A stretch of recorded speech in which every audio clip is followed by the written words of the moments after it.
Hello students, here you are Vishali ma'am, and today I am going to explain you chapter number 8, and the chapter name is Subhash Chandra Bose and the INA. So firstly we will start with who is Subhash Chandra Bose and where did he born, and about his studies also, his contributions, his achievements. So now I am going to tell you firstly about the Subhash Chandra Bose. Subhash Chandra Bose was born on 23rd January 1897 at Cuttack in Odisha. He graduated from the Calcutta University in 1919 and he went to England to appear in the ICS examination. And he stood fourth in the merit list of ICS examination, but he did not complete his period of probation as he was highly disturbed by the British actions at Jallianwala Bagh. After then, he responded to Gandhiji's call for non-cooperation against the British and resigned from his service. Which service? Yes, when he was doing the ICS examination job, but he disturbed with the British action which was held in Jallianwala Bagh.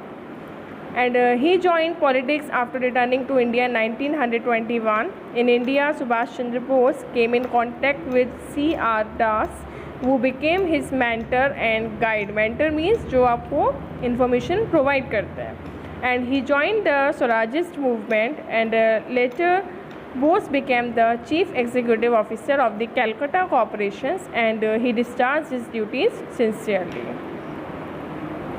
So the qualities of Subhash Chandra Bose and his relation with the Congress. So Bose was a man of action. He was a bold fighter for Swaraj. He did not agree with the decision of Gandhiji when he suspended the non-cooperation movement in 1922. Means he didn't agree with the decision of Gandhiji.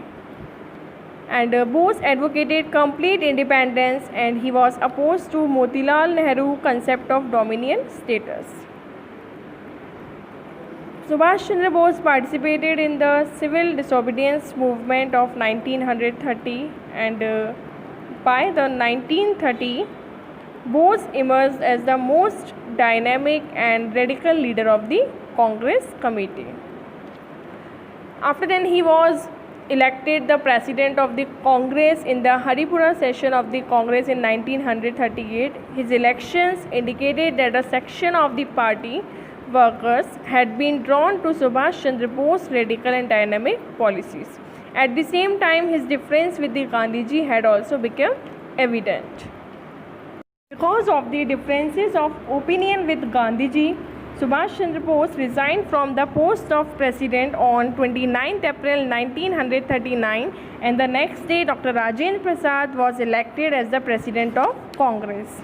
After resigning from the presidentship of the Congress, Subhash Chandra Bose formed a new party known as the Forward Bloc on 3rd May 1939. So here we are talking about the Forward Bloc. So this party wanted to unite the members of the left wing under one banner, and the aim of the Forward Bloc was to rally all the progressive, racial and anti-imperialist elements in the Congress for the immediate liberation of India from the British. In short, the main or immediate objective of the Forward Bloc was liberation of India with the support of workers, peasants, youths and all radical organizations. After attaining independence, Forward Bloc would work for the establishment of a socialist state through abolition of Jamindari system, and introduction of a new monetary and credit system, reorganization of agriculture and industry on socialist lines, and the last is providing several kinds of benefits to the workers. So now the next topic is arrest of Subhash Chandra Bose.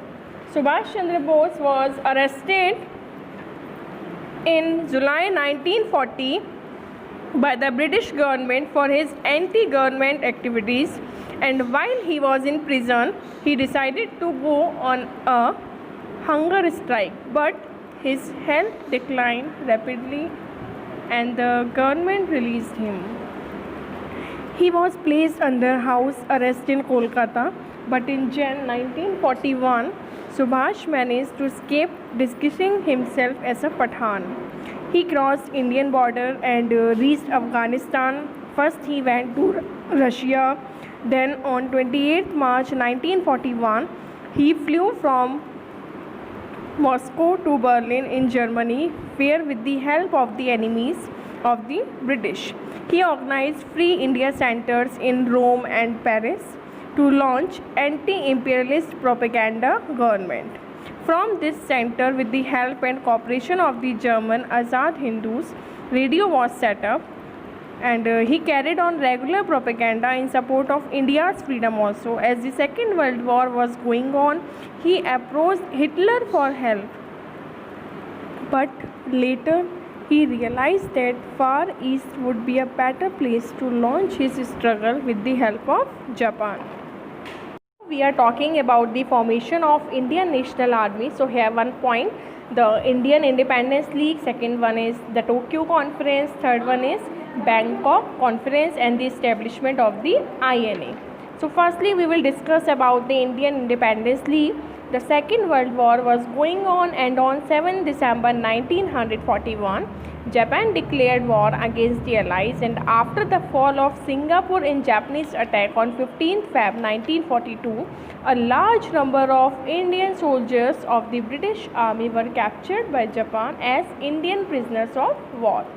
These prisoners were handed over to Captain Mohan Singh of the 14th Punjab Regiment, who had already surrendered to Japan. The Indian prisoners of the Second World War renounced their allegiance to the British and agreed to fight for India's freedom.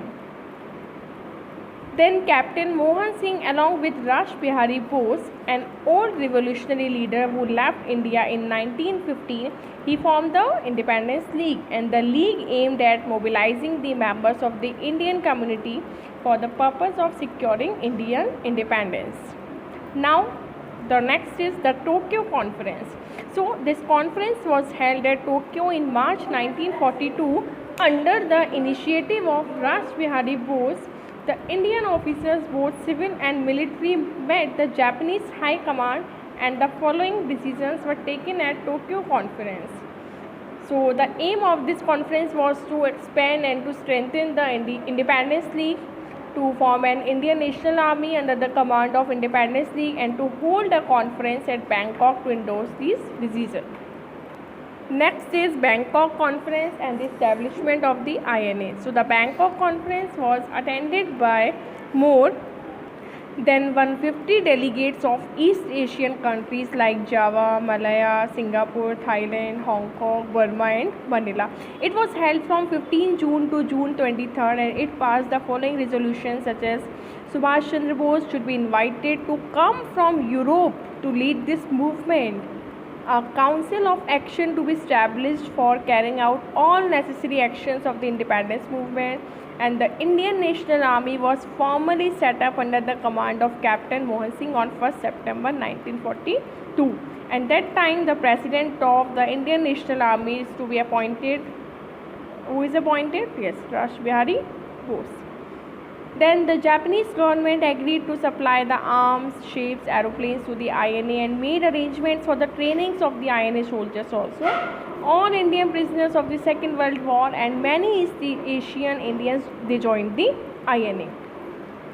Now we are talking about the Subhash Chandra Bose and the INA. So Subhash Chandra Bose accepted the invitation of Rash Bihari Bose and he reached Tokyo on 13 June 1942.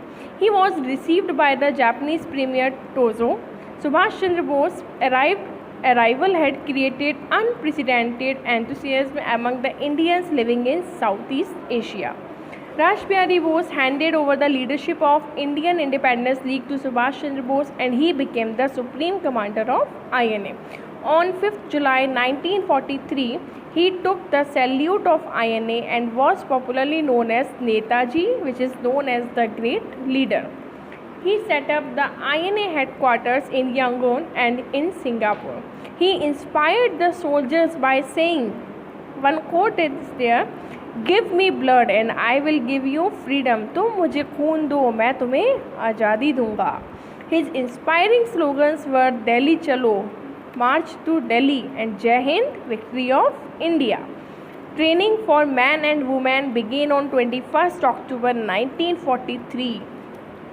The INA was divided into several brigades, namely Gandhi Brigade, Azad Brigade, Nehru Brigade, and besides these brigades, a Bal Force was formed with boys and girls also. A new brigade known as Number 1 Guerrilla Regiment was formed with selected soldiers from Gandhi, Azad and Nehru brigades.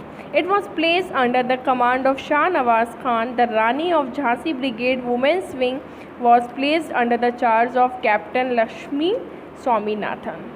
On 21st October 1943, Subhash announced the formation of Provisional Government of Free India, in which 9 countries, Japan, Germany, Italy, Croatia, Burma, Thailand, the Nationalist China, the Philippines and Manchuria, gave recognition to the government. Next, Subhash declared war on the Allied powers on 8 November 1943. Japan handed over the Andaman and Nicobar Island to the Provisional Government of India. In the last week of December, Subhash paid a visit to these islands and renamed them as Shaheed and Swaraj Islands. So what were the objectives of the INA? Yes, the main objectives of the INA are first is to mobilize all their forces effectively to lead Indian people to regain their lost freedom. Second is to organize a provisional government of Free India. Third is to prepare the Indian people inside and outside India for an armed struggle. And the last is the motto of INA was unity, faith and sacrifice. Next is what were the achievements of INA. So the INA along with the Japanese army overran many territories in Southeast Asia, and in 1944 the INA soldiers entered Indian territory and captured Modak near Chittagong and marched towards Kohima in Nagaland. They planted the tricolor flag for the first time on liberated Indian soil on 19 March 1944. The army then proceeded towards Imphal, the capital of Manipur, but when the army was 3 kilometers from Imphal, its triumphant march was halted as the course of the Second World War took a dramatic turn with the joining of the USA. And the USA began to proceed towards Japan, and as a result the Japanese Air Force and the army retreated towards the Pacific Ocean to save their own land. Now, the significance of INA struggle. This is the last topic which we are going to study. So the Indian National Army under the leadership of Subhash Chandra Bose. So Indian National Army short form is INA. Under the leadership of Subhash Chandra Bose failed to liberate India. Britain could meet its challenge by mightier military force and superior strategy, but its legacy could not be undermined. In the first place, the INA and their leader Netaji were honored by their countrymen for their brave struggle against the British. Secondly, when the trial of INA officers like Shah Nawaz Khan, G.S. Dillon, P.K. Sehgal, they started at the Red Fort in Delhi, the whole country raised a protest against their court-martial. Tej Bahadur Sapru, Bhulabhai Desai, they appeared in defense of the INA.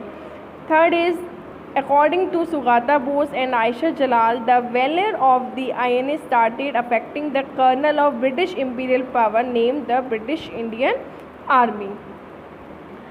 And in the last, there was complete harmony between the Muslims, Sikhs and other religious and linguistic groups in the INA.